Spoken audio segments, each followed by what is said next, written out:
Hello everyone, आप सभी का फिर से स्वागत है। ये वर्ल्ड ज्योग्राफी एनसीईआरटी का डिस्कशन है। हम लोग अफ्रीका महाद्वीप अध्याय थर्ड को डिस्कस कर रहे हैं। डिस्कशन को स्टार्ट करने से पहले मैं बता दूं, इसका पीडीएफ अवेलेबल है। अगर आपको पीडीएफ चाहिए तो Telegram channel, Telegram quiz group या चैनल के कम्युनिटी बॉक्स में जाइए, वहां पर इसके रिगार्डिंग में इंफॉर्मेशन को अपडेट कर दिया गया है। तो सबसे पहले बुरुंडी के बारे में डिस्कस करेंगे। देखिए, बुरुंडी पूर्वी अफ्रीका में स्थित एक लैंडलॉक्ड कंट्री है जो पूर्व तथा दक्षिण में तंजानिया, पश्चिम में जायरे और उत्तर में रवांडा से तथा दक्षिण में तंजानिका झील से घिरा हुआ है। इसका कुल एरिया लगभग 27,834 वर्ग किलोमीटर है। स्वतंत्रता के पूर्व बुरुंडी बेल्जियम के द्वारा प्रशासित रवांडा बुरुंडी क्षेत्र का अंग था। बुजुम्बुरा देश की राजधानी तथा सबसे बड़ा नगर है। इसकी अर्थव्यवस्था कृषि पर आधारित है। मैनियोक तथा शकरकंद यहाँ प्रमुख खाद्य फसलें हैं।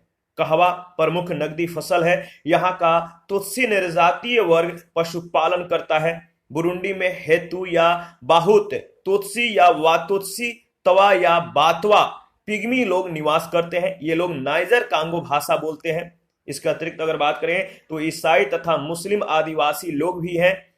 वैश्विक खुशहाली सूचकांक में जो है बुरुंडी का जो स्थान है सबसे निचले पायदान पे है।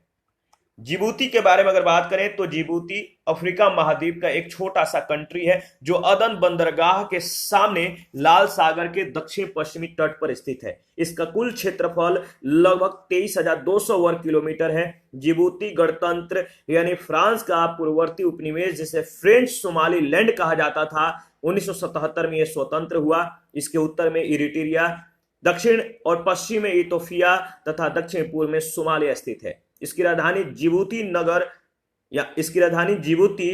नगर और अरबी यहाँ की राष्ट्रभाषा है। तो इसकी राजधानी जिबूती नगर और अरबी जो है यहाँ की जो है राष्ट्रभाषा है। भौतिक दृष्टि से यह एक ज्वालामुखी मरुस्थल है जिस पर पठार और उच्च भूमियों का फैलाव है। देश के 5% से भी कम भूभाग पर कृषि की जाती है। यहाँ की जितने भी भूभाग हैं 5% से भी कम भूभाग पर कृषि होती है, कृषि कार्य किए जाते हैं और कृषि वहीं की जाती है जहां पर सिंचाई की सुविधाएं उपलब्ध हो। भेड़, बकरियां, ऊंट यहाँ की जो है प्रमुख पशु संपदा है। जिबूती में पाए जाने वाले खनिजों में नमक प्रमुख है, लवण प्रमुख है जो लाल सागर तट पर प्राप्त होता है। एटॉल और अस्साल झीलों से भी लवण प्राप्त किया जाता है। जिबूती प्रमुख नगर और पतन है। इरिट्रिया के बारे में अगर बात करें तो इरिट्रिया अफ्रीका महाद्वीप में लाल सागर के पश्चिमी तट पर स्थित एक छोटा सा कंट्री है। यह पूर्व में लाल सागर, पश्चिम में सूडान, दक्षिण में इथोपिया से घिरा हुआ है। इसका कुल क्षेत्रफल लगभग 117,000 वर्ग किलोमीटर है। यह इटली का उपनिवेश था जिस पर सन 1962 में इथोपिया ने अधिकार कर लिया था और 1993 में यह एक स्वतंत्र देश बना। कृषि और पशुपालन इरिट्रिया की अर्थव्यवस्था का मुख्य आधार है। देश की केवल 5% भूमि ही कृषि क्षेत्र के अंतर्गत है। यहाँ जई, मक्का, कपास प्रमुखता से उगाई जाने वाली फसलें हैं। पशुचारण प्रमुख व्यवसाय है। ऊंट और बकरियां प्रमुख पशु हैं। लाल सागर तट पर मत्स्य उत्पादन भी होता है। सोना, तांबा, जस्ता, पोटास और लौह अयस्क प्रमुख खनिज संसाधन है। यहाँ से खाल, लवण, सीमेंट, गोंद, तांबा, जस्ता और पोटास यूरोप को निर्यात किए जाते हैं। यहाँ के अधिकतर लोग इस्लाम और ईसाई धर्म को मानने वाले हैं। अशमारा देश की राजधानी है जो एक बृहत नगर तथा औद्योगिक व व्यापारिक केंद्र है। मसावा तथा अशाब लाल सागर के तट पर स्थित प्रमुख पतन है। इथोपिया के बारे में अगर बात करें तो इथोपिया अफ्रीका महाद्वीप के सबसे अविकसित देशों में से एक है जिसका कुल क्षेत्रफल लगभग 1221.9 हजार वर्ग किलोमीटर है। याद रखिएगा। अगर बात करें तो इसके उत्तर में देखिए, इसके उत्तर में इरिट्रिया, पूरब तथा दक्षिण पूर्व में सोमालिया, दक्षिण में केन्या, पश्चिम में सूडान स्थित है। यह अश्वेत अफ्रीका का प्राचीनतम राज्य है जो पूर्व में अबिसिनिया कहलाता था। उत्तर पूर्वी अफ्रीका में स्थित इथोपिया एक पर्वतीय देश है। इथोपिया या इथोपियन उच्च भूमि के पूर्व में, पर्वतों के पूर्व में निम्न पठार और तटीय मैदान स्थित है। देश के निचले भागों में जलवायु शुष्क है। इथोपिया की अर्थव्यवस्था कृषि पर आधारित है, लेकिन देश की कृषि सूखे और अवैज्ञानिक कृषि पद्धतियों के कारण पिछड़ी अवस्था में है। कृषि उन्हीं क्षेत्रों में की जाती है जहां फसलों के लिए सिंचाई की सुविधाएं उपलब्ध हैं। कॉफी मुख्य नकदी फसल है। यहाँ की अन्य फसलें गेहूं, जौ, मक्का, गन्ना, कपास, तिलहन है। खेती के बाद मुख्य व्यवसाय पशुपालन है। कहवा निर्यात की प्रमुख वस्तु है। मवेशी, चमड़ा, सोना अन्य निर्यात वस्तुएं हैं। खाद्य प्रसंस्करण, वस्त्र, सीमेंट, चीनी और चमड़े का सामान प्रमुख उद्योग है। पूर्वी अफ्रीका देशों में इथोपिया सर्वाधिक क्षेत्रफल और जनसंख्या वाला देश है। यह ईसाई, मुस्लिम तथा आदिम धर्मों के अनुयायी निवास करते हैं। देखिए, अमहारा यहाँ की मुख्य जनजाति है और अदीस अबाबा इथोपिया की राजधानी है। केन्या के बारे में अगर बात करें तो केन्या पूर्वी अफ्रीका के महत्वपूर्ण देशों में से एक है। इसका जो क्षेत्रफल है, जो एरिया है, 5,80,367 वर्ग किलोमीटर है। यह उत्तर में सूडान तथा इथोपिया से, दक्षिण में तंजानिया से और पश्चिम में युगांडा तथा विक्टोरिया झील से घिरा हुआ है। इसके पूर्व में हिंद महासागर विस्तृत है। इसका नामकरण देश की सर्वोच्च शिखर माउंट केनिया या किरीनयागा के नाम पर हुआ है। यह अफ्रीका का द्वितीय सर्वोच्च शिखर भी है। 1963 में स्वतंत्र होने के पूर्व केन्या एक ब्रिटिश उपनिवेश था। केन्या का धरातल पठारी एवं पहाड़ी है, जिसकी समुद्र तल से औसत ऊंचाई 900 से 1800 मीटर तक है। तो यह अफ्रीका की महान भ्रंश घाटी केन्या के मध्य से या केन्या के बीच से होकर गुजरती है। भ्रंश घाटी के निकट ही हिमाच्छादित पर्वत शिखर स्थित है। केन्या तथा युगांडा की सीमा पर स्थित माउंट एल्गन एक सक्रिय एक्टिव ज्वालामुखी वोल्केनो है। केन्या की जलवायु सवाना तुल्य है। यहाँ वार्षिक तापांतर अधिक मिलता है। नैरोबी में 167 सेंटीमीटर वार्षिक वर्षा होती है, लेकिन वर्षा की अनिश्चितता के कारण सूखे की आशंका बनी रहती है। सवाना मैदानों में घास प्रमुख वनस्पति है। पर्वतीय ढालों पर सघन वन मिलते हैं।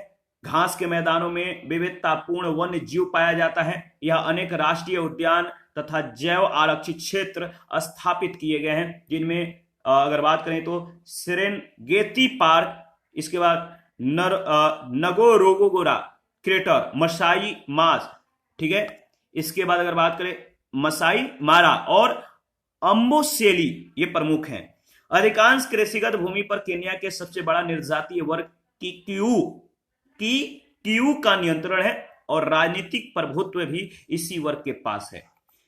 कृषि केन्या की अर्थव्यवस्था का आधार है। जो एग्रीकल्चर है वो केन्या की अर्थव्यवस्था का रीढ़ है। मक्का प्रमुख खाद्यान्न फसल है। तटवर्ती भागों में चावल और काजू भी उगाए जाते हैं।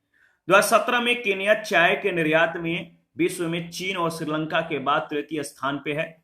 सीसल, वैटल, पायरेंथ्रम, कहवा, कपास, गन्ना आदि अन्य नकदी फसल हैं और यहाँ पशुपालन भी प्रचलित है। देखिए, यहाँ पर्यटन उद्योग भी पर्याप्त रूप से विकसित है। एबरडेयर राष्ट्रीय उद्यान यहाँ का प्रमुख पर्यटक केंद्र है।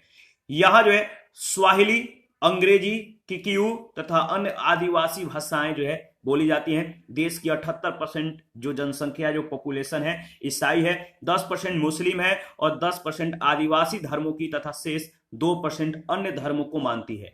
नैरोबी केन्या की राजधानी है और नगर भी है। मोम्बासा व किसुमु यहाँ का अन्य प्रमुख नगर है।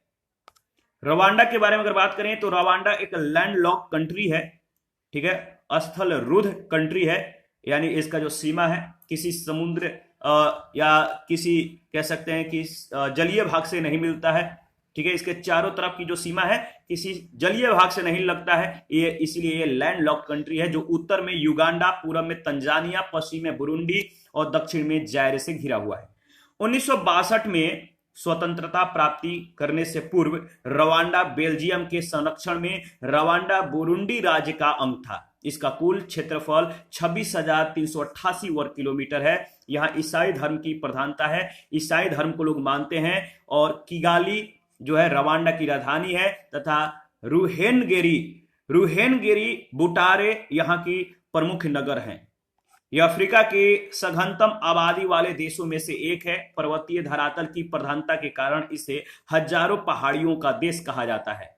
देश की अर्थव्यवस्था कृषि पर आधारित है। कहवा, कपास, जई, कसावा और चुकंदर यहाँ की प्रमुख फसलें हैं। यहाँ प्राप्त होने वाले खनिजों में टीन, लौह अयस्क, टंगस्टन, टेंटेलाइट, सोना और बेराइल उल्लेखनीय है। खाद्य प्रसंस्करण यहाँ का प्रमुख उद्योग है। रवांडा में व्यापक स्तर पर पशुपालन किया जाता है, इसीलिए चमड़ा तथा खाल निर्यात की जाने वाली प्रमुख वस्तुएं हैं। सूडान के बारे में अगर बात करें तो विभाजन से पूर्व सूडान क्षेत्रफल के दृष्टि से अफ्रीका का सबसे बड़ा कंट्री था, देश था। इसका कुल क्षेत्रफल लगभग 18,86,068 वर्ग किलोमीटर है। यह मिस्र के दक्षिण में स्थित है, जो लीबिया, चाड, पश्चिमी अफ्रीका गणतंत्र, कांगो लोकतंत्र गणराज्य, युगांडा, केन्या, इथोपिया तथा इरिट्रिया से घिरा हुआ है। और यह देश 1956 में जो है स्वतंत्र हुआ। इसके बाद अगर बात करें तो याद रखिएगा शेष अगर बात करें तो शेष इसमें जो इंफॉर्मेशन रह गया है, जैसे श्वेत नील नदी व्हाइट जो ब्लू रिवर है सूडान के मध्य से होकर प्रवाहित होती है। श्वेत नील नदी सूडान के बीच से होकर गुजरती है और खार्तूम के निकट नील नदी से ये मिल जाती है। यहाँ की जो जलवायु है सवाना तुल्य है। यहाँ पर घासें प्राकृतिक वनस्पति के रूप में उगते हैं और इनके मध्य विरल वृक्ष उगते हैं। सूडान में 20% भूभाग पर वनों का फैलाव है। यहाँ के कृषि अगर बात करें तो यहाँ के कृषि फसलों में जई और कपास महत्वपूर्ण है। जई और कपास का ज्यादातर उत्पादन किया जाता है। अरेबिका, गोंद, गन्ना, तिल, मूंगफली, छुहारे, मिर्च, फलियां तथा मक्का अन्य कृषि उपज है। सूडान की खनिज संसाधनों में तांबा, सोना, लौह अयस्क तथा पेट्रोलियम उल्लेखनीय है। याद रखिएगा, यहाँ इस्लाम यानी सुन्नी और ईसाई धर्म को मानने वाले लोग निवास करते हैं। खार्तूम देश की राजधानी तथा पोर्ट सूडान प्रमुख पतन नगर है। तो खार्तूम क्या है? देश की राजधानी है तथा पोर्ट सूडान यहाँ का प्रमुख पतन नगर है। इसके बाद साउथ सूडान के बारे में अगर बात करें तो देखिए, दक्षिणी सूडान एक नवनिर्मित देश है जो 9 जुलाई 2011 को जनमत संग्रह के आधार पर सूडान से अलग होकर एक स्वतंत्र देश बना। यह पूर्वी अफ्रीका में स्थित एक मतलब कि स्थल आबद्ध देश है और इसके उत्तर में सूडान, पूर्व में इथोपिया, दक्षिण पूर्व में युगांडा और केन्या, दक्षिण पश्चिम में कांगो लोकतांत्रिक गणराज्य और पश्चिम में मध्य अफ्रीकी गणतंत्र स्थित है। इसका कुल क्षेत्रफल 619.7 हजार वर्ग किलोमीटर है। इसके पास अफ्रीका महाद्वीप के समृद्धतम कृषि क्षेत्र है जिनकी मिट्टियां उर्वर है और पर्याप्त सिंचाई सुविधाएं उपलब्ध हैं।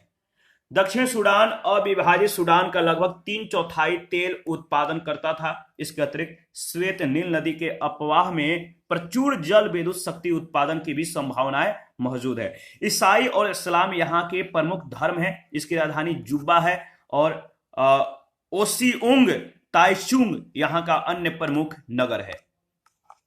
सोमालिया के बारे में अगर बात करें तो याद रखिएगा, देखिए जो सोमालिया है, सोमालिया अफ्रीका के हॉर्न पर स्थित है। ठीक है, हॉर्न पर जो अफ्रीका का इस तरह से जो मैप है, इधर हॉर्न की तरफ जो बनता है, मैप को आप देखिएगा अफ्रीका का मैप को, तो ये हॉर्न आकृति के आधार पर स्थित है। अफ्रीका के हॉर्न पर स्थित है जिसका कुल क्षेत्रफल 637,000 वर्ग किलोमीटर है। सोमालिया ब्रिटेन का संरक्षित राज्य तथा इटली का उपनिवेश रहा है। 1960 में दोनों क्षेत्रों के विलय से वर्तमान सोमालिया देश अस्तित्व में आया। याद रखिएगा, सिबेली यहाँ की विशालतम नदी है। सिबेली क्या है? यहाँ की विशालतम नदी है। सोमालिया की जलवायु उपोष्ण है। यहाँ के तापमान और वर्षा वितरण पर जो है स्थलाकृति का व्यापक प्रभाव पड़ता है और यहाँ का तापमान एवं वर्षा धरातलीय संरचना और हिंद महासागर के निकटता से प्रत्यक्ष रूप से प्रभावित होती है। बहुत कम तथा अनियमित वर्षा होने के कारण मात्र 2% भू क्षेत्र पर ही कृषि होती है। वर्षा के कमी के कारण यहाँ जो है प्रायः सूखा एवं अकाल पड़ते रहते हैं। देखिए, सोमालिया की अर्थव्यवस्था पशुपालन पर आधारित है। जैसे यहाँ पर बकरी, भेड़, ऊंट और मवेशी का पालन किया जाता है। सऊदी अरब, यमन, ओमान, संयुक्त अरब अमीरात को पशु, मछलियां और केले निर्यात किए जाते हैं। यहाँ मध्य पूर्व के तेल निर्यात के लिए अंतर्राष्ट्रीय जलमार्ग पर स्थित है। बरबेरा पतन संयुक्त राज्य अमेरिका का प्रमुख सैन्य अड्डा है और मोगादिशु राजधानी नगर है तथा हरगीसा, बैदोवा, बुराओ अन्य प्रमुख नगर हैं। तंजानिया के बारे में अगर बात करें तो देखिए, तंजानिया उत्तर पूर्वी अफ्रीका महाद्वीप में हिंद महासागर के पश्चिमी तट पर स्थित एक कंट्री है। इसका कुल क्षेत्रफल लगभग जो है 947.300 हजार वर्ग किलोमीटर है। ठीक है, यह उत्तर में युगांडा तथा केन्या, दक्षिण में मोजाम्बिक, मलावी और जाम्बिया, पश्चिम में बुरुंडी तथा रवांडा व जायरे से घिरा हुआ है। तो याद रखिएगा, देखिए बुरुंडी तथा रवांडा व जायरे से यह घिरा हुआ है। तंजानिया को पहले टंगानिका के नाम से जाना जाता था और यह जर्मनी के अधीन था। इसके बाद दार ए सलाम के उत्तर में स्थित जंजीबार और पेम्बा द्वीप भी तंजानिया का एक भाग है। जंजीबार एक महत्वपूर्ण निर्यात बंदरगाह है और तंजानिया का धरातल विषम है, पर्वतीय पठारीय रूप में है। ठीक है, समतल नहीं है। इसके पूर्व में तटीय मैदान स्थित है जहां मूंगे की चट्टान, दलदली वनस्पतियां मिलती हैं। पश्चिमी भाग पठारी है जो समुद्र तल से 900 से 1800 मीटर ऊंचा है। यहां अफ्रीका की 3 प्रसिद्ध झीलें विक्टोरिया, न्यासा और टंगानिका स्थित है, याद रखिएगा। और अफ्रीका महाद्वीप का उच्चतम पर्वत किलिमंजारो यहीं स्थित है और रुफीजी नदी जो है देश की प्रमुख नदी है जो हिंद महासागर में गिरती है। तंजानिया की स्थलाकृति का यहाँ के तापमान और वर्षा पर गहरा प्रभाव पड़ता है।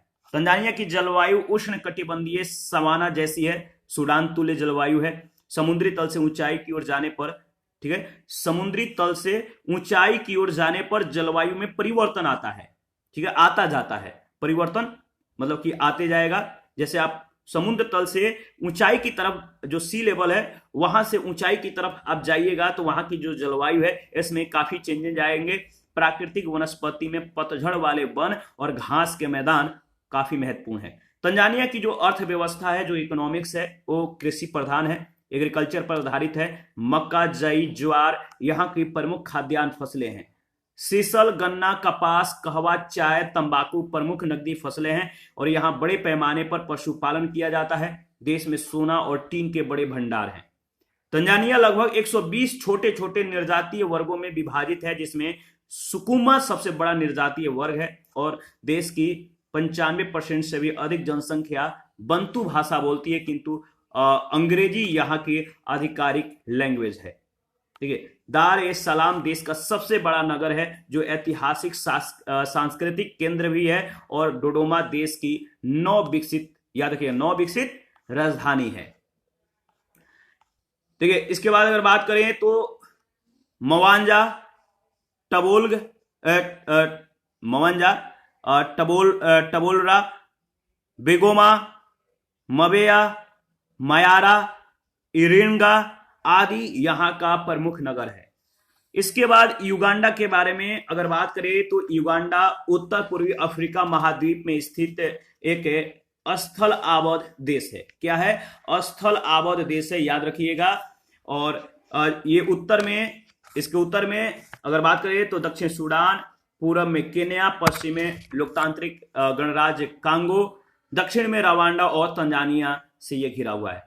इसका कुल क्षेत्रफल 241,000 वर्ग किलोमीटर है। पूर्व में यह एक ब्रिटिश संरक्षित राज्य है, यह था मतलब कि ब्रिटिश कह सकते हैं ब्रिटिश संरक्षित राज्य था, ब्रिटिश के अधीन था, इसके द्वारा संरक्षित किया जाता था, जो 1962 में स्वतंत्र हुआ। 1963 में ये एक गणतंत्र राष्ट्र के रूप में उभरा।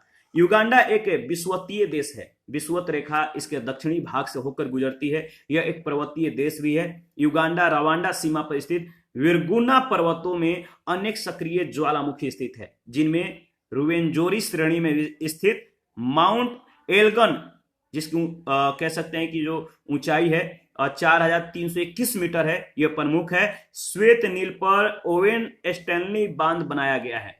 श्वेत नील नदी पर कौन सा बांध बनाया गया है? ओवेन स्टैनली बांध, जिससे जल विद्युत का उत्पादन किया जाता है। देश का उत्तरी पूर्वी भाग अर्ध मरुस्थलीय है, ठीक है, जबकि विक्टोरिया झील के आसपास का जो एरियाज है यहाँ पे अधिक वर्षा लगभग 150 सेंटीमीटर होती है। देश के निचले भागों में जुलाई के महीने में तापमान 35 डिग्री सेंटीग्रेड तक पहुंच जाता है, जबकि देश के दक्षिण पश्चिमी भागों में ऊंचाई पर केवल जो है 5 डिग्री सेंटीग्रेड तक जो है मतलब कि रिकॉर्ड किया जाता है। युगांडा की जलवायु उष्ण कटिबंधीय सवाना तुल्य है, लेकिन ऊंचे पहाड़ी और पठारी भागों में शीतोष्ण जलवायु भी पाई जाती है, जिस पर समुद्र तल से ऊंचाई का प्रभाव परिलक्षित होता है, प्रदर्शित होता है। इसीलिए उच्च भागों में गेहूं, सेब और स्ट्रॉबेरी उगाना संभव है। युगांडा में घास भूमियों के बीच पर्णपाती वन भी मिलते हैं। युगांडा की जो अर्थव्यवस्था, जो इकोनॉमिक है, वो एग्रीकल्चर पर आधारित है और यहाँ पशुपालन भी किए जाते हैं। यह अफ्रीका का बृहत्तम कहवा उत्पादक देश है। कपास, चना, गन्ना, मक्का, मिलेट, गांठदार फसलें, तिलहन, फल, सब्जियां यहाँ की प्रमुख फसलें हैं। युगांडा में तांबा तथा कोबाल्ट के प्रचुर भंडार भी मिलते हैं। यहाँ अनेक निर्जातीय वर्ग रहते हैं, जिनमें न्योरो तथा गंडका, ठीक है, न्योरो और गंडा प्रमुख है। ये बंतु भाषा को बोलते हैं। देश की राजधानी कंपाला सबसे बड़ा नगर है और ये सांस्कृतिक केंद्र भी है। बेनिन के बारे में अगर बात करें, बेनिन गणतंत्र पश्चिमी अफ्रीका में स्थित एक छोटा सा कंट्री है, जो पश्चिम में टोगो, उत्तर में बुर्किना फासो तथा नाइजर, पूर्व में अगर बात करें तो नाइजीरिया तथा दक्षिण में गिनी की खाड़ी से यह घिरा हुआ है। इसका कुल क्षेत्रफल लगभग 114,000 वर्ग किलोमीटर है। बेनिन पूर्व में फ्रांस का अधीन था, जो 1960 में यह स्वतंत्र हुआ। यह एक कृषि प्रधान देश है। कसावा, याम, रतालू, मक्का, ज्वार, जई यहाँ की प्रमुख खाद्य फसलें हैं। कपास, कहवा, गन्ना और तंबाकू यहाँ की प्रमुख नकदी फसलें हैं। यह पश्चिमी अफ्रीका के अल्पतम औद्योगिकृत देशों में से एक है।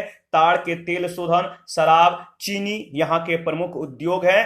पोर्टोनोवा या पोर्टोनोवो बेसिन की ये राजधानी है, जो गिनी की खाड़ी के तट पर स्थित है। तो पोर्टोनोवो बेनिन की राजधानी है, बेसिन नहीं, सॉरी, पोर्टोनोवो क्या है? पोर्टोनोवो बेनिन की कैपिटल है और ये गिनी की खाड़ी के तट पर जो है अवस्थित है।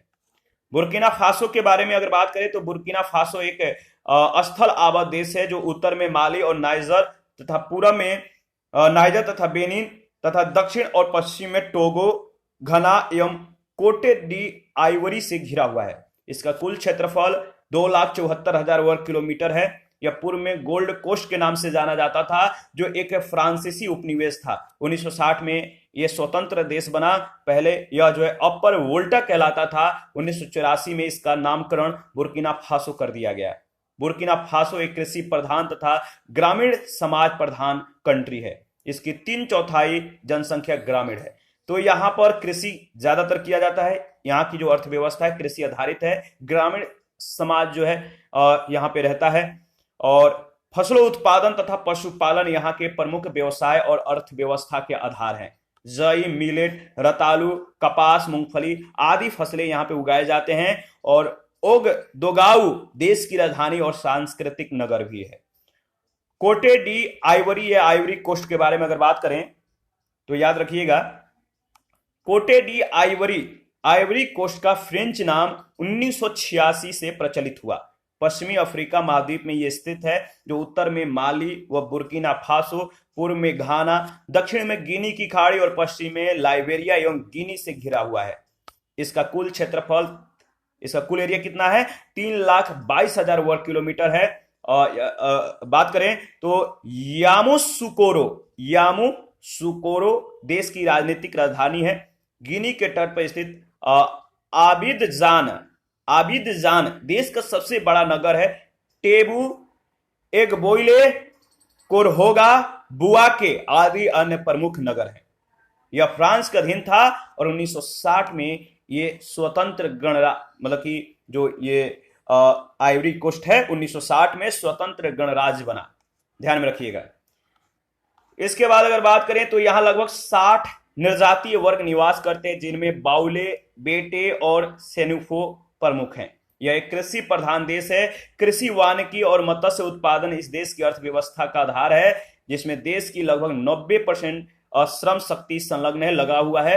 कोटे डी आइवरी वैश्विक स्तर पर कोको का बृहत्तम उत्पादक, कहवे का तृतीय बृहत्तम उत्पादक और अफ्रीका का सबसे महत्वपूर्ण टिम्बर उत्पादक देश है। गन्ना, कपास, केला, अनानास यहाँ की महत्वपूर्ण नकदी फसलें हैं। हीरा, लौह, मैग्नीज देश के प्रमुख खनिज संसाधन है। अधिकांश उद्योग देश की पूर्ववर्ती राजधानी, याद रखिएगा, देश की पूर्ववर्ती राजधानी जो है जो आबिदजान में जो है केंद्रित है, जिसे देश की आर्थिक राजधानी कहा जाता है। यहाँ 39% जनसंख्या मुस्लिम, 33% ईसाई और 12% मूल निवासियों की है। गाम्बिया के बारे में अगर बात करें तो पश्चिमी अफ्रीका में स्थित गाम्बिया एक छोटा सा कंट्री है जिसका कुल क्षेत्रफल 11,000 वर्ग किलोमीटर है। यह 3 ओर से सेनेगल से घिरा हुआ है, जबकि इसकी पश्चिमी सीमा अटलांटिक महासागर के द्वारा निर्मित है। बांजुल इस देश की राजधानी और सांस्कृतिक केंद्र है। 1965 में ब्रिटिश नियंत्रण से यह मुक्त हुआ। 1970 में एक स्वतंत्र देश बना। यह एक कृषि प्रधान देश है। इसकी प्रमुख फसलें मूंगफली, ठीक है, चावल और ताड़गिरियां हैं। यहाँ खाद्य प्रसंस्करण और उपभोक्ता केंद्रित उद्योग प्रमुख है और देश की 90% जनसंख्या मुस्लिम है, शेष ईसाई तथा आदिवासी हैं। घाना के बारे में अगर बात करें तो देखिए, पश्चिमी अफ्रीका में गिनी की खाड़ी के तट पर स्थित घाना गणराज्य, ठीक है, या पूर्ववर्ती गोल्ड कोस्ट एक छोटा सा देश है जो उत्तर में बुर्किना फासो, पश्चिम में कोटे डी आइवरी, पूरा में टोगो से घिरा हुआ है। इसका कुल क्षेत्रफल 2,38,000 वर्ग किलोमीटर है। अक्रा घाना की राजधानी और वृहद नगर है। देखिए, अशांति, कुमासी, तामले तथा नवरेंगो यहाँ के अन्य नगर हैं और घाना ही प्रथम अफ्रीकी देश था जो 1957 में विदेशी दासता से स्वयं को मुक्त कराया था। घाना में विश्व की विशालतम कृत्रिम झीलों में से एक वोल्टा झील स्थित है, जिस पर विशाल अकोशंबो बांध बहुउद्देशीय परियोजना स्थापित की गई है। इससे जल विद्युत शक्ति तथा मत्स्य उत्पादन किया जाता है। घाना मूलतः कृषि प्रधान देश है। कोको के अतिरिक्त अगर बात करें तो यहाँ कोला गिरियां, ताड़ के उत्पाद, केला, कहवा, रबर और मक्का और अन्य भी प्रमुख उपज हैं। इसको ध्यान में रखिएगा। वनों से टिम्बर यानी काष्ठ लकड़ी जो है टिम्बर प्राप्त होती है, जो घाना के पास पर्याप्त सोना, अगर बात करें तो वनों से टिम्बर प्राप्त होता है। और अगर बात करें तो घाना के पास जो है पर्याप्त सोना, मैग्नीज, बक्साइट तथा टिम्बर उपलब्ध है। यह विश्व का अग्रणी कोको उत्पादक देश है। गिनी के बारे में अगर बात करें तो अटलांटिक तट पर स्थित यह देश उत्तर में गिनी बिसाऊ तथा पूर्व में माली और कोटे डी आइवरी से तथा दक्षिण में लाइबेरिया एवं सियरा लियोन से घिरा हुआ है। इसका कुल क्षेत्रफल 2,45,800 वर्ग किलोमीटर है। गिनी 1958 में फ्रांसीसी नियंत्रण से मुक्त होकर एक स्वतंत्र देश बना।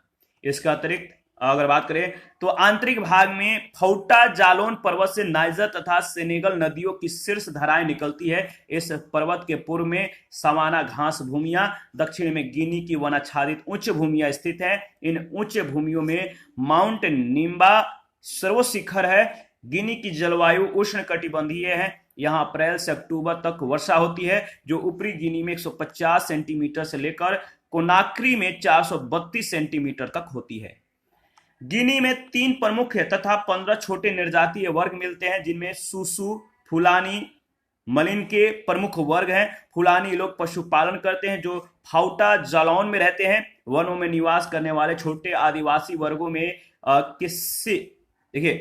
किस्से, गुरेज, कपेले और कोमा मेनन तथा लोमा उल्लेखनीय है। देश की 80% जनसंख्या निर्वाह कृषि पर निर्भर है। कसावा, केला, गन्ना, चावल, मक्का, प्लांटेन, ताड़गिरिया यहाँ की प्रमुख फसलें हैं। गिनी खनिज संसाधनों में संपन्न देश है। यह विश्व के 1/3 बक्साइट भंडार स्थित है। यहाँ पर विश्व के 1/3 जो है बक्साइट का भंडार स्थित है। यह विश्व का द्वितीय बृहत्तम बक्साइट उत्पादक कंट्री है। देश में लौह अयस्क, यूरेनियम, हीरे और सोने के भी पर्याप्त भंडार स्थित हैं। कोनाक्री यहाँ की राजधानी, पतन और वृहद नगर है। गिनी बिसाऊ के बारे में अगर बात करें तो गिनी बिसाऊ पश्चिमी अफ्रीका महाद्वीप में अटलांटिक तट पर स्थित है। इसका कुल क्षेत्रफल 36,000 वर्ग किलोमीटर है। 1974 में पुर्तगाल के नियंत्रण से यह मुक्त होकर एक स्वतंत्र देश बना। गिनी बिसाऊ आंशिक रूप से मैदानी और अधिकांशतः पठारी क्षेत्र है। यह एक कृषि प्रधान देश है। चावल, नारियल, कसावा, मूंगफली, ताड़, शकरकंद, मक्का और दालें यहाँ की प्रमुख फसलें हैं। कृषि के अतिरिक्त अगर बात करें तो यहाँ पर जो है पशुपालन दूसरी प्रमुख आर्थिक क्रियाएं हैं। ठीक है, याद रखिएगा। इसके बाद अगर बात करें तो देखिए खाद्य प्रसंस्करण, शराब, सॉफ्ट ड्रिंक्स प्रमुख उद्योग है। यहाँ ईसाई, इस्लाम और प्राकृतिक पूजक धर्म जो है प्रचलित है। बिसाऊ इस देश की राजधानी, सबसे बड़ा नगर और सांस्कृतिक केंद्र है। तो बिसाऊ, याद रखिए गिनी बिसाऊ की राजधानी बिसाऊ है और ये सबसे बड़ा नगर है यहाँ की, और ये सांस्कृतिक केंद्र भी है। लाइबेरिया के बारे में अगर बात करें तो लाइबेरिया अटलांटिक तट पर स्थित है, जो उत्तर तथा पूर्व में सियरा लियोन, गिनी और कोटे डी आइवरी से घिरा हुआ है। यह पहले ब्रिटिश शासन का अधीन था। 26 जुलाई 1947 को स्वतंत्र देश बना। इसका कुल एरिया 1,11,000 वर्ग किलोमीटर है।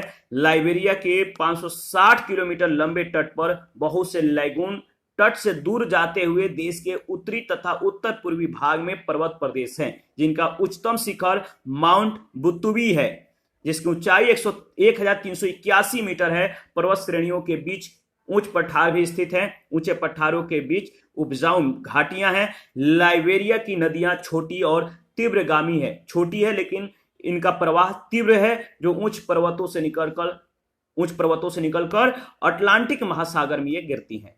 लाइबेरिया की जलवायु उष्णाद्र है। लाइबेरिया की जलवायु कैसी है? उष्णाद्र है।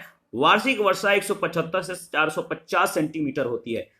औसत अगर बात करें तो औसत वर्षा तटीय भागों में 450 सेंटीमीटर, तटीय भाग से दूर 175 सेंटीमीटर के आसपास होती है। औसत तापमान 17 डिग्री सेंटीग्रेड से 31 डिग्री सेंटीग्रेड के बीच रहता है। दिसंबर में धूल भरी ठंडी हरमटान पवनें चलती हैं, जिन्हें डॉक्टर पवनें भी कहा जाता है। देश की 90% जनसंख्या कृषि पर जो है डिपेंड है। रबर, कसावा, कहवा, चावल, कोको और ताड़ यहाँ की प्रमुख फसलें हैं। लाइबेरिया की जनसंख्या में अगर बात करें तो 16 आदिवासी निर्जातीय समूह हैं। लाइबेरिया की पॉपुलेशन में 16 आदिवासी निर्जातीय समूह शामिल है, जिनमें कपेले, बस्सा, गारियो, क्रू, गेब्रो, मानो और लोमा प्रमुख है। यहाँ ईसाई, इस्लाम और आदिवासी धर्म प्रचलित हैं। देखिए मोनरोविया देश की राजधानी है। बृहत नगर भी है और बंदरगाह भी है। बुकानन, ग्रीनविले और हार्पर यहाँ के पतन नगर हैं। माली के बारे में अगर बात करें तो माली एक स्थल आबाद देश है, लैंडलॉक्ड कंट्री है, जो उत्तर पूर्व में अल्जीरिया, पूर्व में नाइजर और दक्षिण पूर्व में बुर्किना फासो, दक्षिण में कोटे डी आइवरी और पश्चिम में मॉरिटानिया एवं सेनेगल से घिरा हुआ है। इसका कुल एरिया 1,240,000 वर्ग किलोमीटर है। पूर्व में यह फ्रांस का अधीन था और 1960 में यह एक स्वतंत्र देश बना। माली जो है ताउदेनी बेसिन के मैदान से निर्मित एक विस्तृत निम्न भूमि है। नाइजर इस देश की प्रमुख नदी है और अगर बात करें तो यहाँ शुष्क तथा अर्ध शुष्क जलवायु मिलती है। बमाको में 30 सेंटीमीटर से भी कम वार्षिक वर्षा प्राप्त होती है। वर्षा की मात्रा दक्षिण से उत्तर की ओर घटती जाती है। यहाँ जो सूखा और अकाल की स्थिति उत्पन्न होती रहती है। इसका केवल 20% क्षेत्र कृषि योग्य है, कृषि कार्य किए जाते हैं और यहाँ पे चावल, मक्का, ज्वार, मूंगफली, कपास का जो है फसल उगाया जाता है। पशुपालन यहाँ का महत्वपूर्ण आर्थिक व्यवसाय है, जिसके आधार पर चमड़ा और खालों का जो है प्रसंस्करण उद्योग बन गया है। माली की अधिकांश जनसंख्या मुस्लिम है, जबकि आदिवासी अल्पसंख्यक भी हैं। बमाको इसकी राजधानी है और यह सबसे बड़ा नगर है। नाइजर नदी के तट पर यह स्थित है। और देखिए टिम्बकटू नगर प्राचीन राजधानी नगर और ऐतिहासिक तथा सांस्कृतिक केंद्र भी है। फ्रांसीसी इसकी सरकारी भाषा है, जन सामान्य के द्वारा, तथा बम्बारा अफ्रीकी भाषा बोली जाती है। इसके बाद नेक्स्ट सेशन में हम लोग बचे हुए जो कंट्री हैं नेक्स्ट सेशन में कवर कर लेंगे।